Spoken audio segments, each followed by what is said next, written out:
women reaching their full potential as equal human beings. This issue of violence against women and girls, sexual harassment, sexual violence, assault, all of this has to stop. There has to be a way in which we all can take responsibility to make it stop.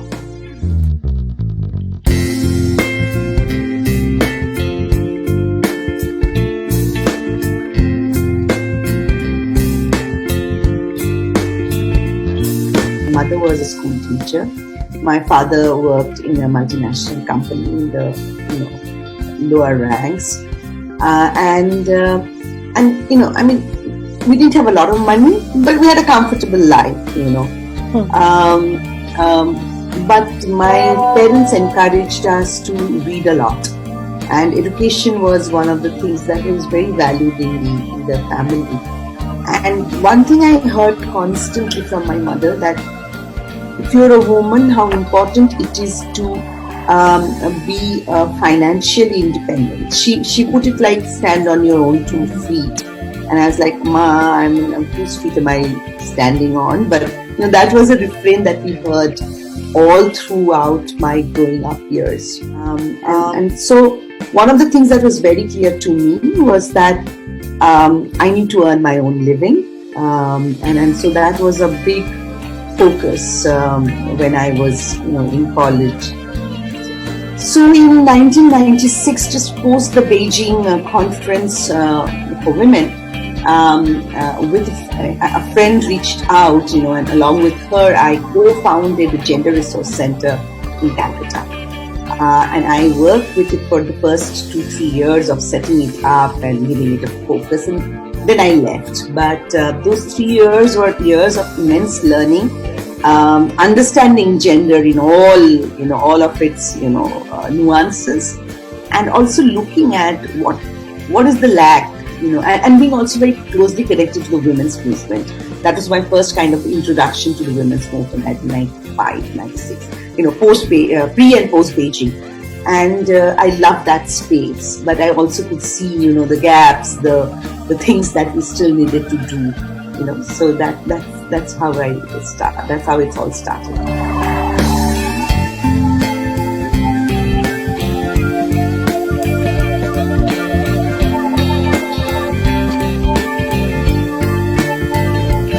Friend's friend came and said to me that, he works for a non-profit in the villages of West Bengal. I'm from Calcutta. And would I be interested in doing a short project with women and girls in rural areas, creating communication materials on the issue of the girl child. So I really kind of jumped at it because it's going to pay me a salary. I had never seen the insides of a village before that, frankly, and I didn't know careers like this kind of existed.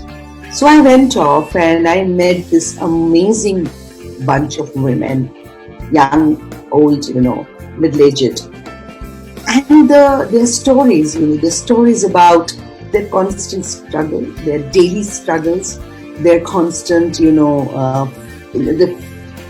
the amount of violence they faced in their lives, the amount of discrimination they have grown up with.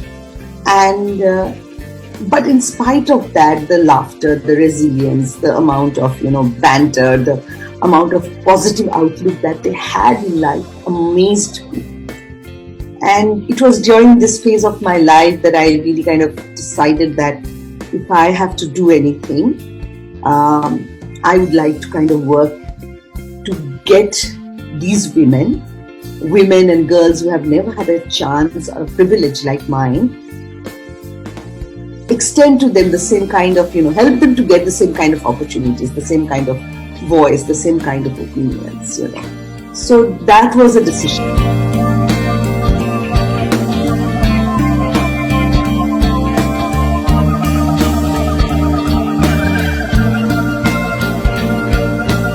Breakthrough attracted me because it was a little different. The work that it was doing at that point of time was trying to kind of use mainstream media and pop culture to really create this whole public education and agenda setting around violence against women. And I thought it was very innovative, very interesting. And that's why I was interested in it. And next thing I know, they offered me a job to set up really the resource mobilization center in the organization. So I joined Breakthrough as a consultant, working 3 days a week in 2010, I think August 2010. And really, I was the one woman army in the resource mobilization department. And then, slowly I hired a couple of more people, and slowly it began to look more like a department. But it was a very exciting organization to come into, the thinking around women's rights, the thinking around violence against women, the thinking around using mainstream media, using mainstream products. It was very innovative. And the organization was also open one, friendly, warm people. So I really liked my work there. And so in 2014, I think I joined as a full-time employee of the organization, still doing resource mobilization, but I was also a part of the senior leadership team and was, taking part in other kinds of decisions in the organization.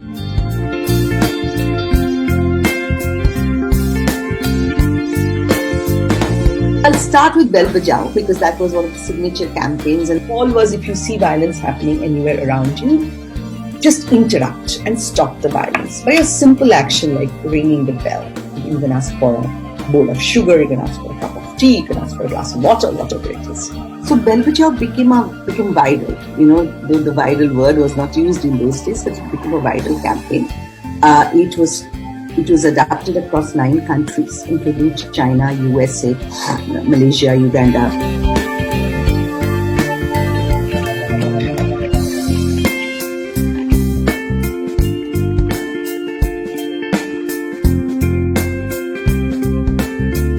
We did another campaign called Share Your Story, which was on sexual harassment and how mothers can share their stories about sexual harassment that they grew up with or they're currently facing with their adult sons, so that sons realize and young male adults realize that sexual harassment is not just fun or a pastime for them. It actually can harm a girl's life.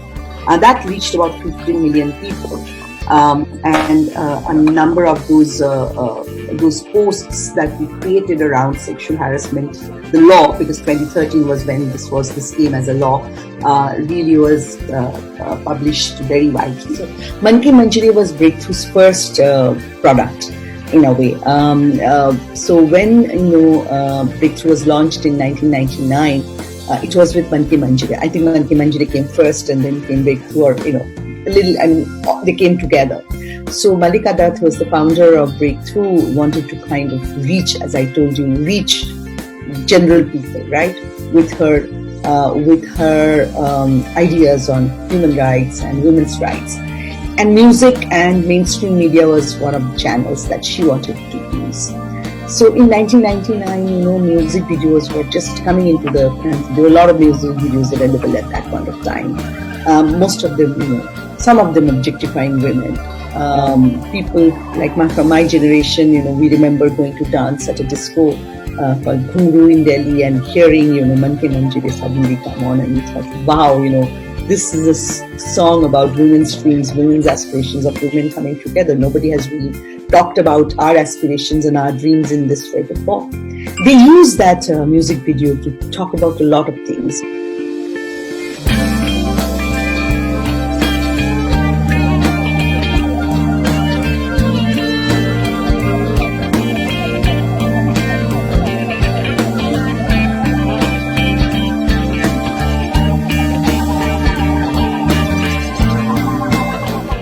The entire norm change perspective is a very new one, in not just in India but the world over.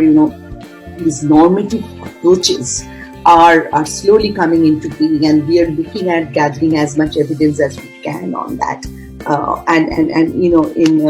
In a month's time, one of our reports from our 5-year program in UP is going to become public, and we will see how norms have changed in that as well. So lots of stories of impact. What we are seeing is that if you give girls a sense of who they are, if you give girls a sense of their agency, and you talk to them about rights and responsibilities and duties, the things that change might not just be for herself. It might be for her family, it might be for her village, it might be for the entire society. That's how it works.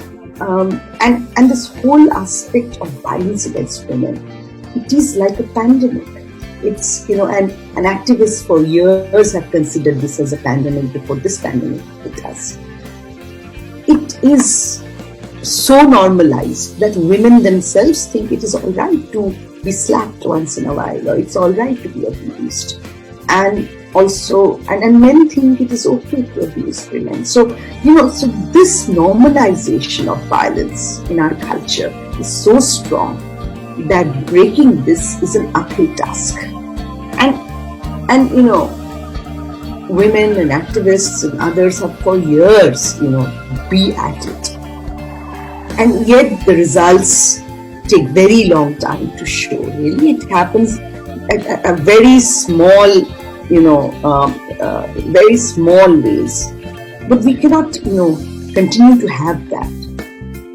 There is a 2030, race to sustainable development goals, and the goal number 5 that we work on says that we must end gender inequality by 2030. We must end all kinds of violence against women and girls by 2030. I don't see us getting any closer to that. So we have a lot of work to do, and there has to be partnership between civil society, government, individual, corporate, everybody to actually focus on this.